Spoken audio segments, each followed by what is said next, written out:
So right over there, you all may not know this because you haven't seen him on camera before, but that right there is Donnie Kittigwa, Donnie Andrew Kittigwa, named after his son. And or is it the other way around? I don't remember how that works. Yeah. So Donnie, as you all know, Donnie is part of our enterprises, and he's the executive vice president, kind of fancy, and COO, chief of operations for our enterprises, and he's got some really fun perspectives and things that he does. And so today we're going to take you backstage behind the world of executive coaching and leadership coaching that we provide. So we've got some notes, and we want to make sure that we cover the stuff that's most important to you, so that you can understand why leadership coaching or supervisory or management coaching, executive coaching, why that might be helpful for you. So we want to show you a little bit about how that works. So Donnie, what's your role in our coaching that we offer for folks? So I am the point of contact, the initial point of contact. So if anybody wants to set up any coaching calls with you, they come through me, and I offer them the different packages that we offer, and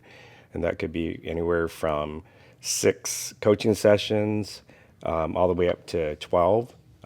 And these are monthly sessions, and they last, those sessions or those calls usually last about an hour, depending on how in depth your conversation is. It could go a little bit longer, and I do a lot for that on the calendar, so that there's a gap in between before your next call or your next meeting or your next appointment. So anyways, so yeah, I'm the main point of contact for that. And I think, if I'm correct, you might have maybe 30 to 35 open slots for the remaining part of the year. So you manage what I like to think of as like my roster, and you Right. tell me how many I've got left. So I have, generally, you're saying about 30 to 35 slots that can be filled. Right now, Right. we might have 3 or 4 of those open. Correct. At any given time. But Correct. that's okay, and Right. you manage that. So Right. And because I do. I'll always say yes if someone says, "Hey, can we do coaching?" I'll say yes, but then you say, "How are you going to fit that in?" Yeah, right? I will. I'll speak. I'm like, I don't know when you're going to do that. Maybe Yeah. in 2025. Yeah. But I mean, I handle all the scheduling. I handle all the rescheduling. If for some reason we all have busy schedules, and we unexpected conflicts happen all the time, so I'm going back and forth with those clients that need to reschedule, or if we need to reschedule because of unanticipated conflicts that show up on our calendar, then yeah, I handle all of that. Okay. Yep. Why do you provide coaching? Well, I provide coaching for folks who are leaders and managers and supervisors. Even if they don't have that title, they may be influencers of other people who are in situations where they feel like, okay, I need a spotter in the gym of my leadership skill set.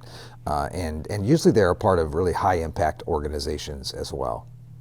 Who benefits most from coaching? The people who benefit from the coaching that I get to provide are folks who are facing challenges that are usually complex challenges in some way.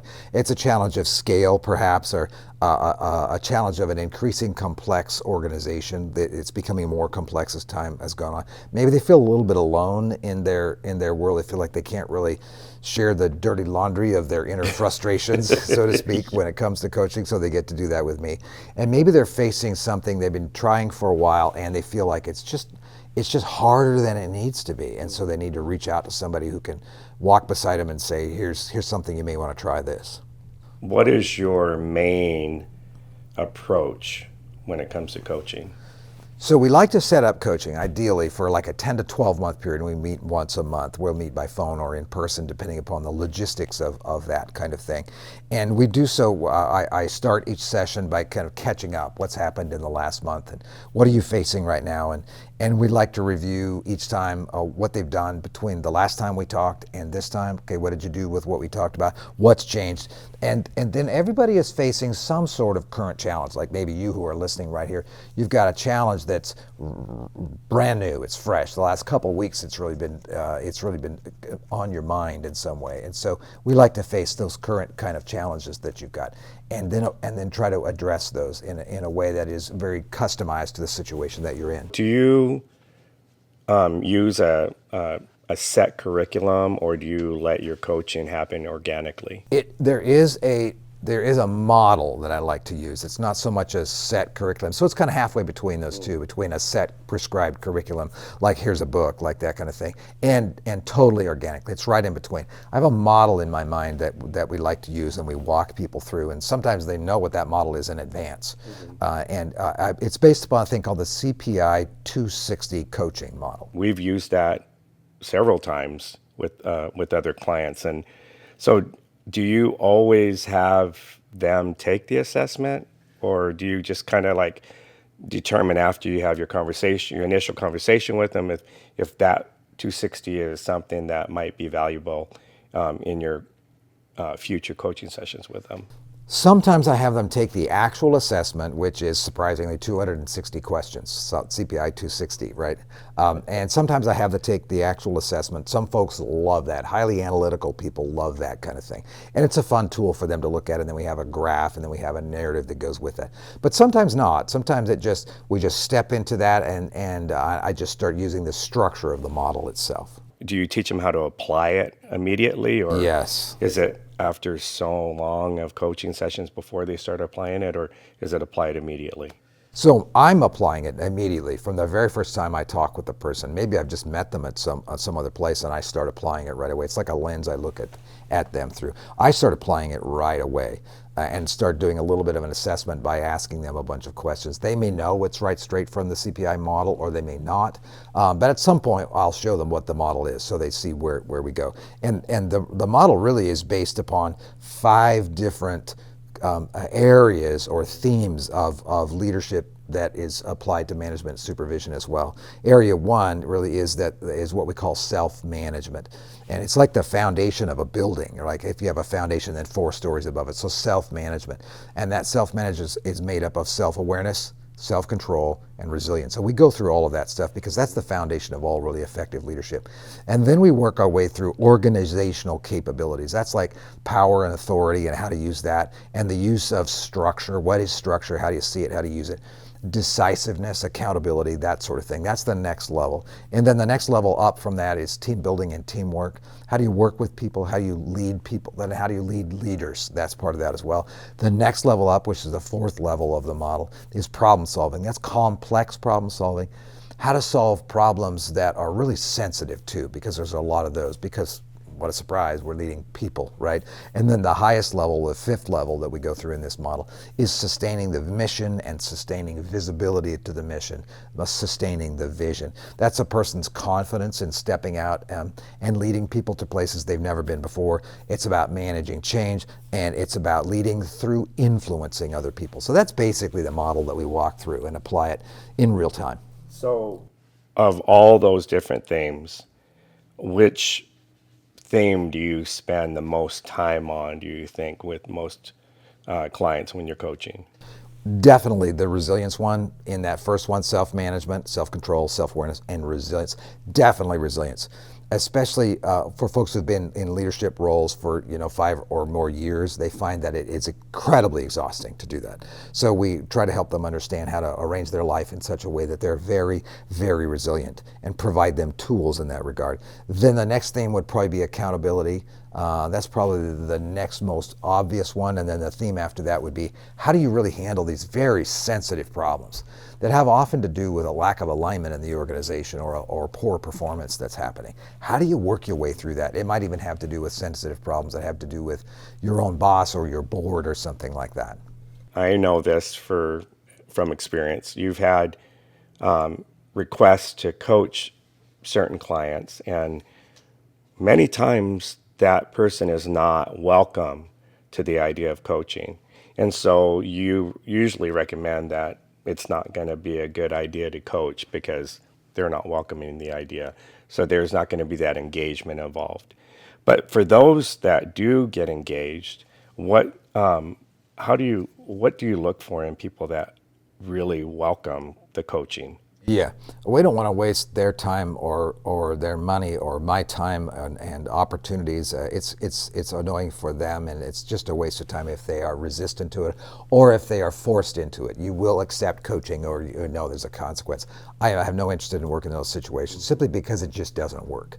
No one's open. Like you said, they have to be open. So what I look for in a person is curiosity, a voracious curiosity. This is probably a lifelong curiosity. It's something they have as a competency. I also look for a drive, a personal drive to continually improve. I look for what's also called a growth mindset. That might be the same kind of thing. And what we call an outward mindset, where they are really interested in another person's goals and perspectives, and they think first of other people. They have already the makings of servant leadership, so we're looking for that. And then I also look for someone who's a part of an organization or a team who has a high impact mission, because that is really the reason why we would even want to push ourselves to grow in the first place. Many times you have face-to-face coaching sessions when scheduling allows that to happen, and most of the time they're phone calls. But when you do face-to-face coaching sessions, I get the opportunity to see a difference in that person when they exit your office, from when they first enter your office and then when they leave. And they seem to always come out with just, I don't know, a brighter looking face, a smile on their face, like you really helped them through whatever they were dealing with. And so coaching is typically pretty successful, but not always. Why? Why is that? It's hard to tell right up front, but one of the main reasons is that person is truly not hungry enough to try new things. And what that really means is that they're not uncomfortable enough. They're not. The struggle isn't intense enough to make them say, I gotta have a new thing. I gotta try a new perspective. I've got to become self-aware enough to realize that what got me here won't get me there. So if they're not hungry, if they're just kind of, they just want a couple new ideas here and there, then the work that we do in coaching just doesn't work for them. They're not ready for it. That's okay. They don't need to be hungry. But in order for our perspective for coaching to work, they got to be really, really hungry. Another reason why it may not work is they don't take it seriously enough between our conversations. They don't prepare themselves for the coming conversation. They might be the kind of person who, when we connect by phone, for example, it just occurred to them, oh, that's right, I have a conversation with Dr. D, and that's like, I can tell that right away. You haven't even thought about this at all today or this week or the entire month between our conversations. They're not prepared. It's like they're not hungry, and they pulled up to a window and they say, just give me any kind of fast food you've got, and that just doesn't work. And that's got to stand out, because if somebody comes in and they're prepared and they're just loaded with questions that they want answered, right, compared to somebody that comes in and like repeats himself from your last session, that's got to be a little frustrating, I would think, especially when you dedicate that much time to helping them out.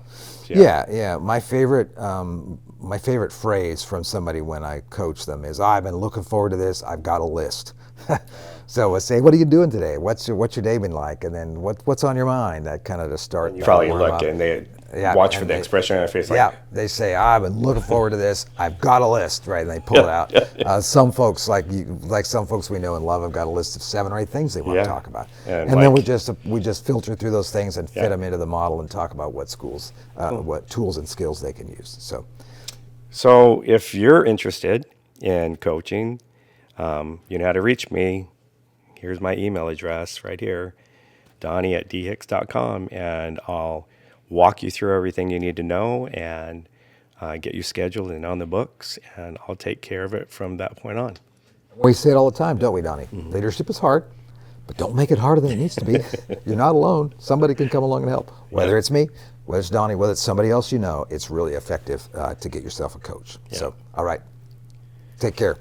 Here's to you. I got one more sip left in here. Here's to you.